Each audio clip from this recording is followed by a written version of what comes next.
Shalom bien-aimés, merci de prendre part à notre dernière partie du livre de Daniel. Le Seigneur nous a fait beaucoup du bien. Le Seigneur nous a enseigné. Le Seigneur nous a guidés pour étudier le livre de Daniel en profondeur. Que toute l'honneur, la gloire et la puissance lui soient rendues. Lui qui est le maître de temps et des circonstances. Et ce soir, nous allons nous baser chapitre 7, au chapitre 8, au chapitre 9, chapitre 10, chapitre 11 et le chapitre 12. Donc nous allons commencer à partir du chapitre 7 jusqu'au chapitre 12. Et dans ce chapitre, nous allons essayer de paraphraser, de vouloir comprendre c'était quoi la finalité de l'histoire de Daniel. Daniel, un jeune homme que Dieu remplit de sagesse et d'intelligence. Mais Daniel va vivre aussi des expériences surnaturelles. Les Saintes Écritures nous révèlent que le surnaturel s'ouvre à Daniel par des visions nocturnes. Daniel va recevoir une première vision. La Bible nous parle de la première vision de Daniel. Et c'était pendant la nuit. Car très souvent, Dieu parlait à cette époque par des rêves et des visions nocturnes. Lorsque nous lisons dans Job, chapitre 33, à partir du verset 14 jusqu'au verset 16, dans Job, chapitre 33, à partir du verset 14 jusqu'au verset 16, il est écrit ceci: « Dieu parle d'une manière et puis d'une autre, mais on n'y fait pas attention. » En d'autres termes, Dieu nous parle, mais on n'y prend point garde. Et on précise que Dieu parle par des rêves. Dieu parle par des visions nocturnes, quand un sommeil profond s'abat sur les humains, quand ils sont endormis sur leur lit. Bien-aimés frères et sœurs, peuple de Dieu, lorsque tu dors sur ton lit, sache que c'est là que le Seigneur vient te parler. C'est lorsque le Seigneur parle à tes oreilles. C'est pour fixer des avertissements sur ta manière de te conduire. Vous allez remarquer une chose, qu'à l'époque de Daniel, Dieu parlait à 80% par des songes, par des rêves. C'était ça le moyen que Dieu se servait pour communiquer et avertir son peuple. Même les rois de Babylone, Dieu leur parlait par des rêves. Voilà pourquoi Daniel était doté de cette capacité spirituelle de savoir interpréter les rêves. Parce que Dieu parlait par des rêves et des visions nocturnes. Alors il fallait qu'il y ait quelqu'un pour avoir cette capacité de résoudre plusieurs énigmes. Il fallait qu'il y ait quelqu'un pour interpréter, pour donner une meilleure compréhension sur les rêves et les visions nocturnes. Alors c'est Daniel qui était choisi par le Seigneur. Et un jour, nous sommes toujours durant le règne du roi Balthazar. Un jour, pendant que Daniel un sommeil profond va s'abattre sur lui. Daniel va s'endormir. Dans son esprit, pendant son sommeil, il voit une scène se présenter devant lui. Mais cela se passe non pas avec ses yeux ordinaires, mais c'est en esprit qu'il voit cette vision nocturne. Et nous sommes dans Daniel chapitre 7. Dans Daniel chapitre 7, la Bible dit ceci. Pendant la première année du règne de Balthazar à Babylone, Daniel fit un rêve et son esprit fut assailli par des visions, alors qu'il était couché sur son lit. Plus tard, il mit par écrit son rêve. Daniel, son esprit fut troublé. Pourquoi? Parce qu'il venait de recevoir une vision nocturne. Non seulement il va recevoir une vision nocturne, mais dans Daniel chapitre 8, Daniel va recevoir encore une deuxième vision. Et entre la première vision et la deuxième, il y avait des coïncidences, il y avait une ressemblance. Et Daniel va devenir troublé. Il sera terrifié par ses pensées. Daniel essayait de réfléchir à cause de ce qu'il avait vu en songe. Les Saintes Écritures nous révèlent que Daniel, dans sa compréhension, il cherchait à comprendre, il cherchait à interpréter cette vision nocturne qu'il avait reçue. Car cette vision, c'était une vision complexe et très difficile à comprendre ou à connaître le vrai sens. Vous allez remarquer même dans Daniel chapitre 8, à partir du verset 15, Daniel dit ceci, « Tandis que moi, Daniel, je regardais cette vision nocturne et que j'essayais d'en comprendre l'interprétation, je voyais un être qui ressemblait à un homme. Et cet être est venu se placer devant moi. Et j'ai entendu une voix humaine de la rivière Oulaoui. Et cette voix disait, « Gabriel, fais comprendre à celui-ci ce qu'il a vu. » C'est le Seigneur qui donne l'ordre à un ange. Car l'ange, c'est un envoyé du Seigneur. Et Gabriel, c'est le nom d'un ange. C'est un messager de Dieu. Et Dieu dit à son ange, « Fais comprendre à celui-ci ce qu'il a vu. Autrement, fais comprendre à Daniel ce qu'il a vu dans une vision nocturne. » Vous savez, bien-aimés frères et sœurs, peuple de Dieu, le Dieu de Daniel, c'est un Dieu vivant. C'est le Dieu saint d'Israël. C'est un Dieu qui parle. C'est un Dieu qui n'est pas muet. Voilà pourquoi, lorsque le roi avait posé la question à Daniel, « Pourquoi tu ne sers pas des statues ?»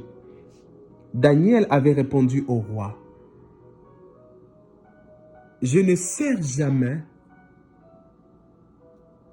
des statues parce qu'ils ne parlent pas et ne voient pas. Mais moi, Daniel, je sers un Dieu vivant, un Dieu qui parle et un Dieu qui voit tout. Un Dieu qui maîtrise toutes choses. Un Dieu qui tient dans sa main le présent et l'avenir, et un Dieu qui connaît le passé. Pourquoi? Parce qu'il est le maître de la création. Il est omniprésent, il est omniscient et il est omnipotent.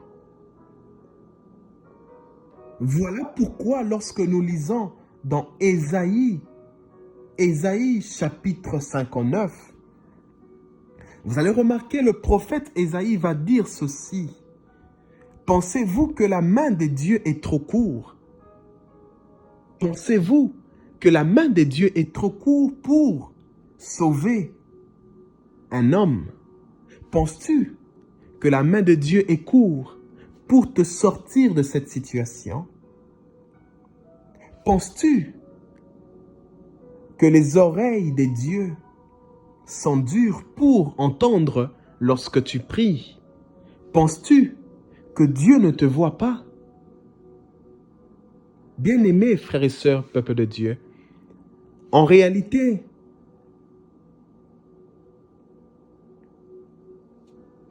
le Seigneur, lui,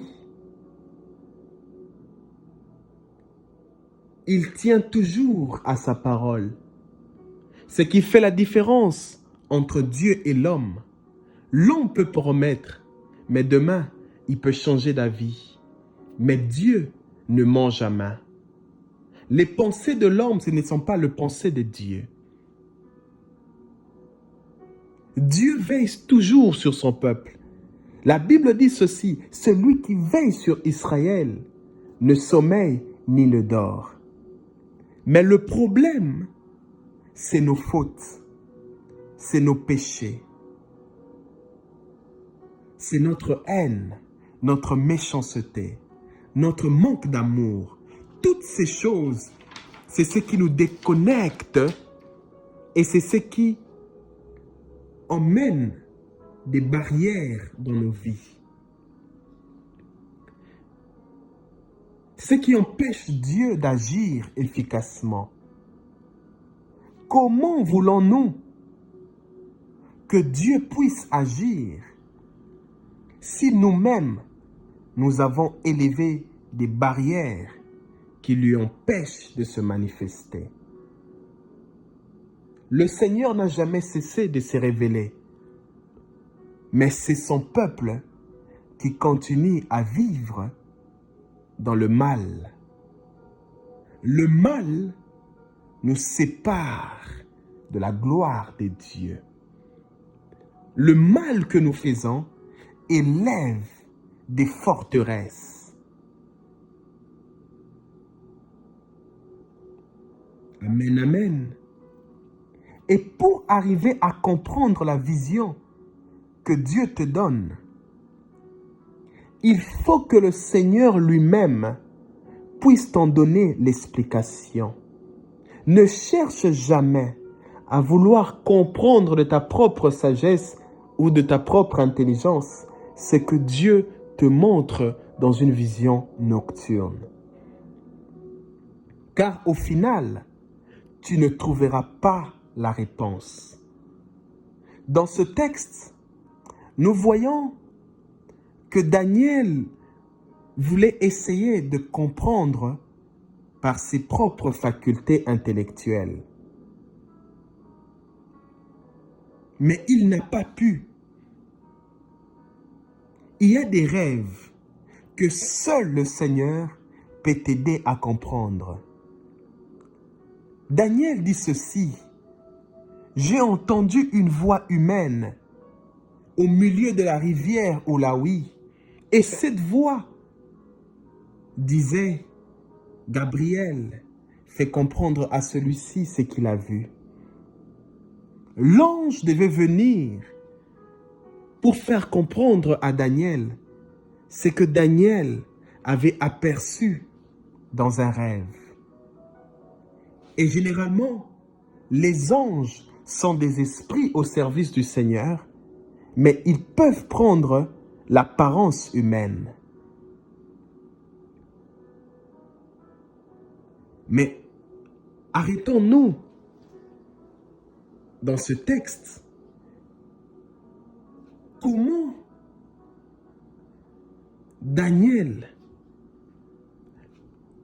lui qui avait cette capacité d'interpréter les rêves et les songes lorsqu'il est arrivé en Babylone, lorsqu'il a reçu un enseignement, Dieu lui a rendu capable, Dieu lui a donné des capacités spirituelles.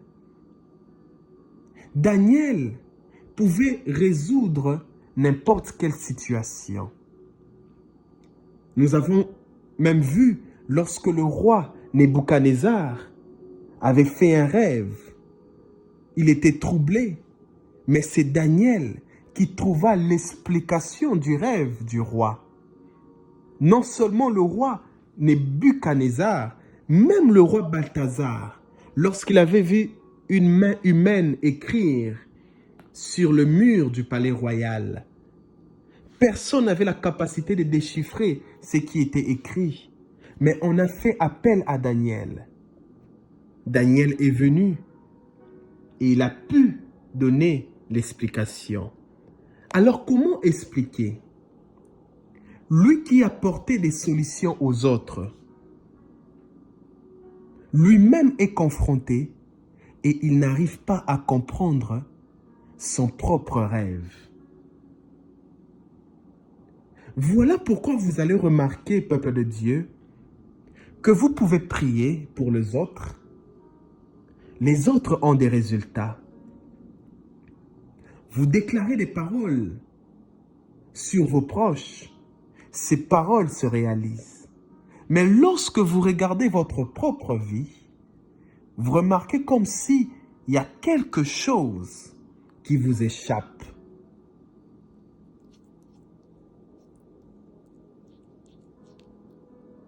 Amen, amen. D'autres peuvent témoigner.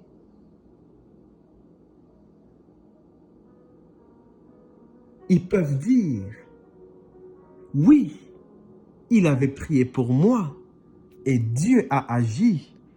Mais vous-même, lorsque vous priez pour votre propre vie, il y a comme des choses que vous ne maîtrisez pas. Certainement, Daniel aussi pouvait se dire, comment moi, Daniel, j'ai pu aider les autres à interpréter leurs rêves. Mais moi-même, je reçois un rêve, mais je n'arrive pas à comprendre le sens. Et je n'ai personne pour m'aider. Par là, on comprend ceci. Lorsque nous lisons dans Matthieu chapitre 11, à partir du verset 25, vous allez remarquer ceci. Le Seigneur Jésus-Christ parle à ses disciples. Il leur dit, il y a souvent des choses que Dieu cache aux sages et aux intelligents, mais il préfère le révéler aux enfants. C'est parce que Dieu l'a voulu ainsi. Il y a des choses que Dieu peut cacher aux sages. Voilà pourquoi j'aimerais te dire ce soir, ne te fie pas à ta propre intelligence. Ne te fie pas sur ta sagesse, mais espère en l'Éternel. Espère en l'Éternel, aie confiance en lui et il guidera tes pas. Proverbe chapitre 3, à partir du verset 5 jusqu'au verset 10. Ne te confie pas à ta propre sagesse, mais place ta confiance en l'Éternel et celui qui te montrera le chemin à suivre. Oui, demande à Dieu la sagesse, car c'est primordial. La sagesse est primordiale pour tout un chacun. Mais dans ta relation avec le Seigneur,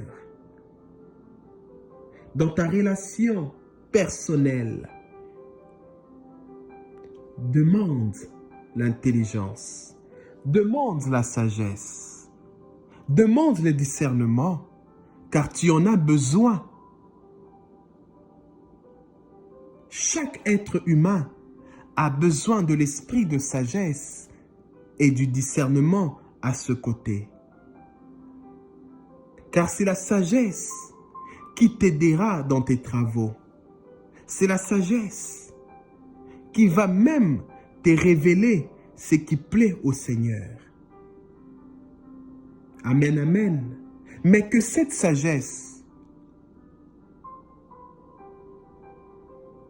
ne t'éloigne pas de Dieu. Malgré que Dieu te donnera la sagesse pour que la sagesse soit à tes côtés, mais reste fidèle au Seigneur. Que cette sagesse ne t'éloigne pas de Dieu. Aie la sagesse, car c'est Dieu qui donne la sagesse. Mais obéis et reconnais celui qui te l'a accordé. Reconnais l'autorité du Seigneur. D'ailleurs, un homme sans la sagesse venant du Seigneur est compté pour rien. Un homme parfait sans la sagesse vaut rien. Aujourd'hui, tu peux dire, oui, je suis un homme parfait. Je suis un homme qui craint le Seigneur. Mais sans la sagesse, tu ne vaux rien. En d'autres termes, aie la sagesse et l'obéissance au Seigneur. C'est ce que le Seigneur a voulu enseigner à Daniel. La sagesse ne suffit pas. Il faut l'obéissance au Seigneur. Et si tu obéis au Seigneur, Dieu t'accordera la sagesse. Car chacun de nous a besoin de construire sa sagesse en plaçant sa confiance au Seigneur. C'est la confiance au Seigneur qui t'aidera à te construire.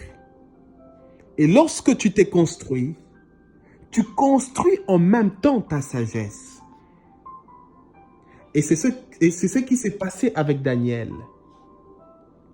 Daniel, Dieu lui avait accordé la sagesse, mais Dieu lui a mis en épreuve pour voir si réellement Daniel va reconnaître son autorité, va reconnaître l'autorité du Seigneur. Il y a des choses que Daniel ne pouvait connaître que lorsqu'il devait s'humilier, reconnaître que malgré ses dons spirituels et ses capacités, Dieu reste souverain. Dieu reste Dieu, car il est celui qui cache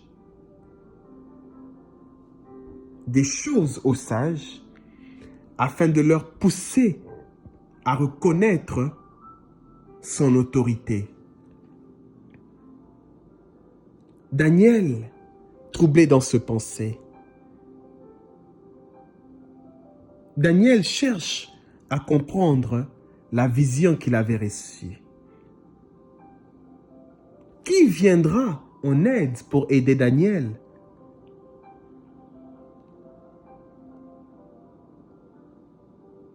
Daniel pouvait se confier à qui? Est-ce à un homme? Il ne trouvait aucun en Babylone. Même pour l'histoire, nous savons que Daniel était le chef de tous les sages de Babylone. Daniel était le chef de tous les sages de Babylone. Les Saintes Écritures nous révèlent, lorsque Daniel a interprété le rêve du roi, le roi va lui nommer non seulement conseiller à la cour royale, mais Daniel devient le chef des astrologues, le chef des magiciens, le chef des grands sorciers de Babylone. Maintenant, posons-nous la question, qui pouvait interpréter la vision de Daniel? Aucun homme. Voilà pourquoi Dieu cache des choses aux sages pour leur pousser à reconnaître son autorité. Amen, amen. Personne n'avait reçu la même capacité intellectuelle que Daniel. Alors Daniel, malgré qu'il était troublé, mais Daniel va garder silence. Daniel n'a pas voulu s'agiter. Et le Seigneur a vu cela, et un ange va venir rencontrer Daniel. Et tout cela se passe dans une vision nocturne. Nous sommes toujours dans Daniel chapitre 8, mais cette fois-ci au verset 17. L'ange apparaît à Daniel. L'ange dit à Daniel, « Comprends, toi qui n'es qu'un fils d'Adam. » Et l'ange lui révèle la signification du rêve. L'ange commence à parler à Daniel. Et l'ange lui dit, « La vision que tu as reçue, cela concerne la fin du temps. Ce sont des choses que Dieu t'a montrées aujourd'hui, mais qui vont se réaliser dans l'avenir. » Et pendant que l'ange parlait à Daniel, Daniel était face contre la terre. Daniel s'était prosterné. Et en ce temps-là, Daniel a commencé à recevoir l'interprétation. Excusez-moi. Daniel a commencé à recevoir l'interprétation du rêve. Et c'était l'ange qui parlait à Daniel. Lorsque Daniel a fini de communiquer avec l'ange, tellement que le degré de la vision était si grand, Daniel a perdu la connaissance. Il est resté toute une nuit entière à réfléchir, malgré que l'ange lui avait parlé. Mais Daniel, dans ses pensées, il cherchait toujours à comprendre pourquoi le Seigneur lui a donné la vision qui concerne la fin du temps. Et vous allez remarquer que dans les pensées de Daniel, Daniel connaissait une chose. Daniel connaissait l'importance du rêve.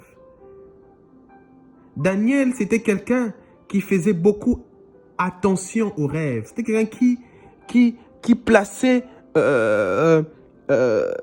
son attention, surtout lorsque Dieu parlait au travers des rêves. Car il avait vécu cela. Il a vu comment Dieu parlait au roi par des rêves. Et Dieu a destitué plusieurs rois de Babylone. Pourquoi? Parce que Dieu les avait avertis dans des rêves, mais ils n'ont pas voulu prêter attention. Alors, malgré que l'ange était venu parler à Daniel, mais Daniel, il n'était toujours pas satisfait parce que l'ange ne lui avait pas tout dit. Et Daniel savait qu'il y a un avertissement. Même si le rêve concernait la fin du temps, mais Daniel voulait comprendre c'est quoi l'avertissement que le Seigneur donne comme signe du temps. Et parce que Daniel, en lui, il voulait comprendre ce qui allait se passer, malgré que Dieu lui avait caché certaines choses, car Dieu cache des événements qui doivent souvent arriver pour pousser l'homme à rechercher sa face. Daniel avait un cœur d'enfant. Vous savez, un enfant, malgré qu'il est un être humain, mais il agit comme celui qui n'a ni intelligence ni sagesse. L'enfant a besoin d'être toujours instruit. L'enfant a un cœur d'apprendre. L'enfant ne se fie pas de sa propre intelligence, mais l'enfant reconnaît qu'il a besoin de l'aide d'un supérieur. Et c'est de même, nous devons reconnaître que nous avons toujours besoin de l'aide du Seigneur. Lorsque tu reconnais que tu as besoin de l'aide, c'est là que le Seigneur te révèle ce qui te semblait difficile. Reconnaître que Dieu est vivant et qu'il est le maître de toutes choses, c'est l'école de la sagesse. C'est le début de toutes choses. C'est le commencement. C'est l'apprentissage sur la vraie vie d'un homme. Reconnaître l'autorité du Seigneur, c'est le début de l'école de sagesse. La vie de Daniel nous enseigne que l'obéissance à Dieu, c'est le commencement de la sagesse. En réalité, le rêve que Dieu avait montré à Daniel, cela concernait ce qui devait arriver dans l'avenir. C'était l'image des choses lointaines. Elle concernait une époque dans le temps, mais cette époque n'était pas encore arrivée. Mais le Seigneur prévoyait, le Seigneur voulait déjà que Daniel soit au courant de ce qui allait arriver à son peuple. Et Daniel va découvrir c'était quoi le message caché derrière la vision nocturne qu'il avait reçue. Vous allez remarquer que Daniel, tellement qu'il voulait comprendre, il a commencé à cultiver sa pensée. Daniel a commencé à nourrir ses pensées. Car chacune de nos pensées crée une réalité. La pensée est une force. Ce que vous nourrissez dans vos pensées, vous pouvez l'attirer dans votre vie. L'un des plus grands scientifiques a dit ceci: la pensée d'un homme a le pouvoir d'attraction. Si la pensée de l'homme, elle est magnétique et elle a une fréquence, c'est que la pensée peut être écoutée et peut agir comme un aimant. Daniel voulait comprendre la vision qu'il avait reçue. Malgré qu'il était troublé dans ses pensées, mais il décida de cultiver, de garder ses pensées vers une direction qui va permettre qu'il puisse attirer et découvrir quelque chose que Dieu avait caché. Voilà pourquoi, par ses pensées, Daniel attira la voix du Seigneur en découvrant les livres du prophète Jérémie. Par ses pensées, Daniel a découvert le livre du prophète Jérémie. Vous savez, bien-aimés frères et sœurs, peuple de Dieu,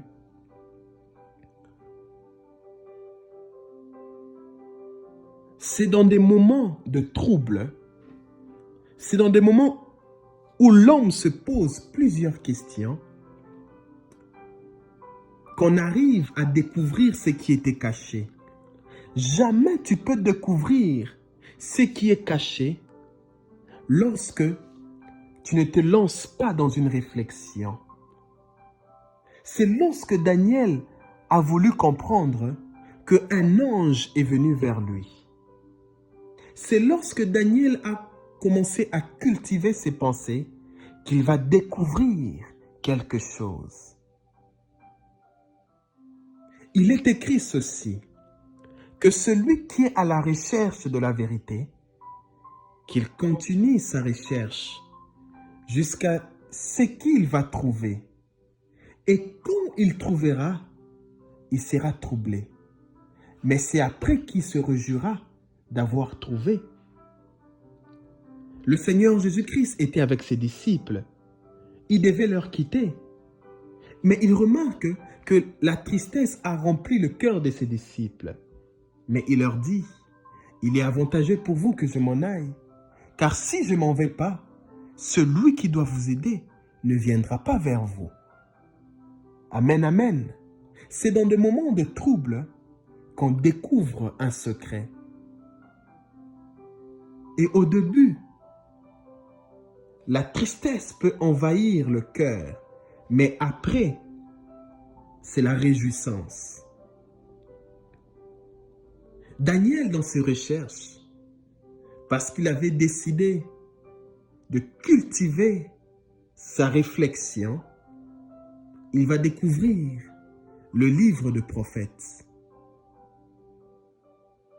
Et il va se mettre à consulter. Il va se mettre à étudier profondément ces livres. Vous voyez comment la pensée de Daniel a pu emmener Daniel vers une direction de la découverte.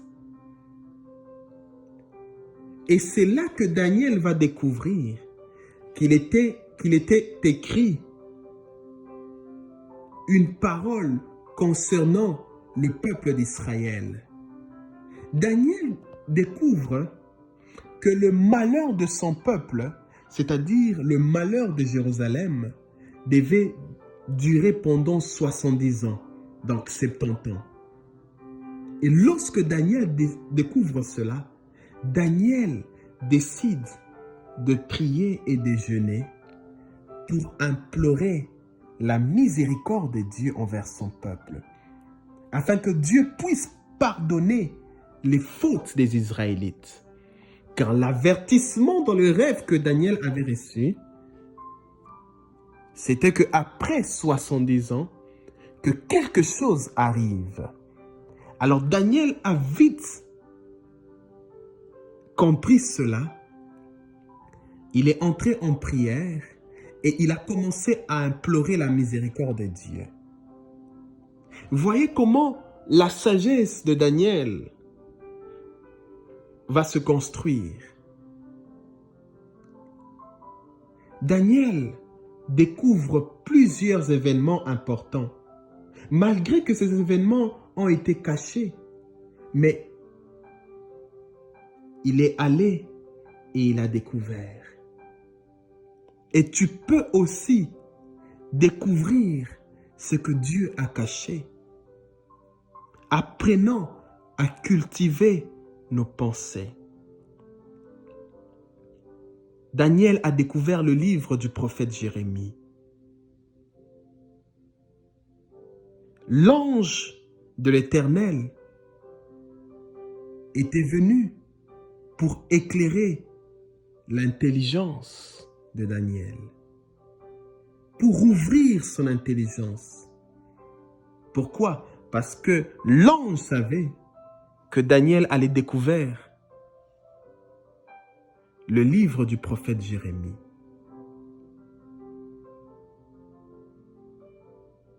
Pourquoi le malheur des Israélites devait durer 70 ans? Parce que, à un certain temps, ils s'étaient détournés des enseignements du Seigneur. C'était un peuple qui était devenu un peuple rebelle. Ils n'ont pas voulu écouter les instructions, les commandements du Seigneur. Voilà pourquoi ils devaient subir une peine pendant 70 ans. Et c'était bien écrit dans le livre du prophète Jérémie. Mais Daniel, lui, lorsqu'il découvre cela, dans Daniel chapitre 9, à partir du verset 20, Daniel décide de prier. Il décide de confesser son péché et celle des Israélites. Daniel décide de supplier Dieu. Daniel se met comme si celui qui avait commis un péché. Or, c'était les péchés de son peuple. Mais comme lui aussi était juif, Alors ce malheur de 70 ans lui concernait. Voilà pourquoi Daniel a commencé d'abord par confesser son péché et celle de son peuple. Il a supplié Dieu. Amen, amen. Et lorsque Daniel s'est mis à prier, au verset 23, toujours dans Daniel chapitre 9, l'ange a apparu à Daniel et a dit ceci à Daniel. Dès que tu as commencé à supplier Dieu, dès que tu as commencé à prier, un message a été prononcé et je suis venu pour te l'annoncer. Lorsque tu as commencé à prier, la parole est sortie de la bouche du Seigneur. Voilà pourquoi je suis venu te faire connaître cela. Efforce-toi de comprendre ce que je veux te dire et discerne le sens de la vision que tu as reçue. Discerne la vision et le sens du rêve que le Seigneur t'a donné. Une période de 70 ans avait été fixée pour le peuple d'Israël, le peuple d'Israélites. Et cette période était nécessaire pour que la désobéissance prenne fin, pour que le péché cesse et que le faute soit pardonné, pour que la justice de Dieu se manifeste, pour que ce que le prophète Jérémie avait annoncé, que cela puisse se réaliser. Mais il fallait qu'il y ait quelqu'un qui se lève en prière. Et Daniel va se lever. Il va encore recevoir une troisième vision. Cette fois-ci, il voit une vision. Dans cette vision, il voit un homme vêtu de lin, d'habits tout blancs. Et Daniel se met à réfléchir. Il se pose encore la question, qu'est-ce que je suis en train de voir? Et cette fois-ci, Daniel décide de passer 21 jours en prière, sans manger de la viande. Prenez pas de vin pendant 3 semaines de jeûne. Et après son jeûne, le 24e jour, un ange est venu vers Daniel.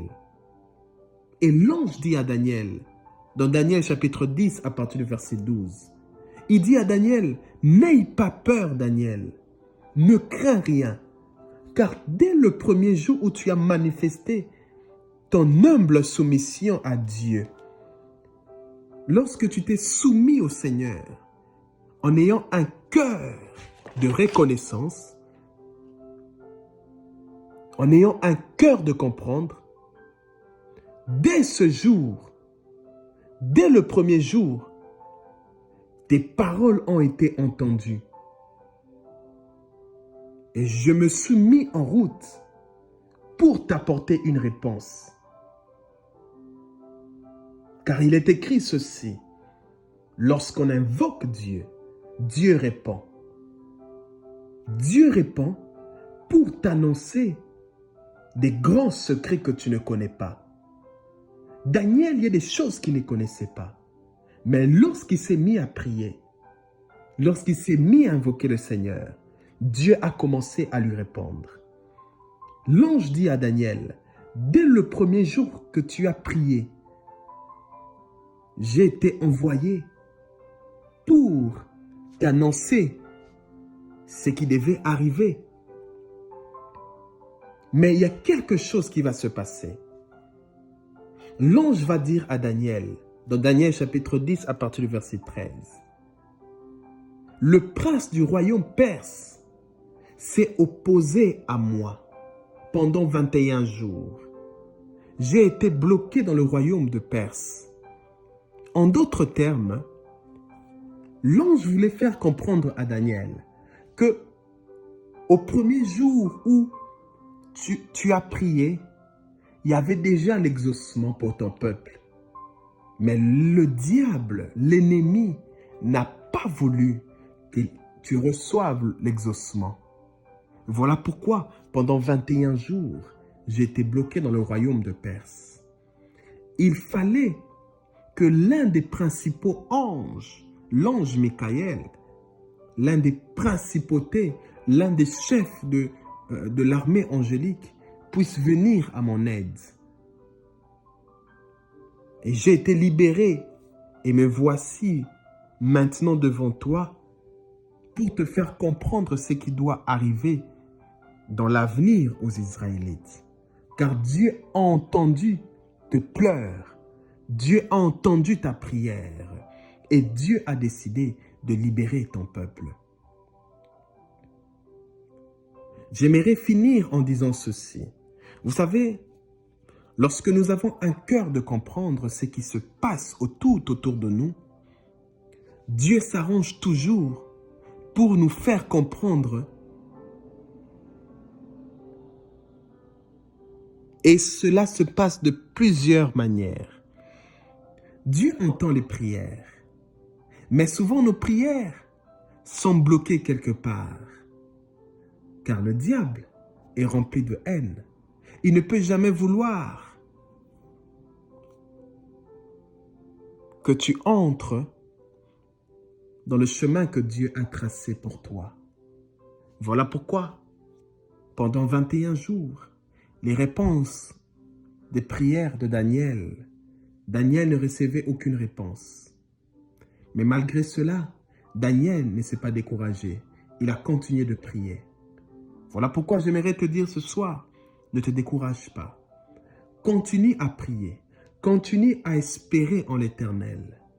Car la bonne nouvelle est que depuis l'époque où Daniel a découvert le 70 ans, jusqu'à nos jours, ces années se sont déjà écroulées. Mais voici ce que dit l'Éternel. Dès que les 70 ans seront écroulés, je me souviendrai de vous et j'accomplirai à votre égard ma bonne parole. J'accomplirai à votre égard ma bonne parole. Car je connais le projet que j'ai formé sur vous, dit l'Éternel, projet de paix et non de malheur, afin de vous donner un avenir et de l'espérance. Jérémie chapitre 29, à partir du verset 10 jusqu'au verset 11. Je connais le projet que j'ai formé sur vous, projet de paix et non de malheur. Bien-aimés frères et sœurs, peuple de Dieu, nous sommes maintenant dans le temps de grâce. Le temps de la loi est passé. Il était écrit 70 ans. Après les 70 ans, le peuple devait se réjouir. Et maintenant, entre dans cette réjouissance, car Dieu a formé des projets de paix et non de malheur. Shalom. Que Dieu nous bénisse. Nous avons terminé l'enseignement sur les livres de Daniel. Qu'il plaise à Dieu de nous orienter vers d'autres enseignements. Paix et grâce chez vous. Que ce soir, que les anges du Seigneur veillent sur tout un chacun. Amen.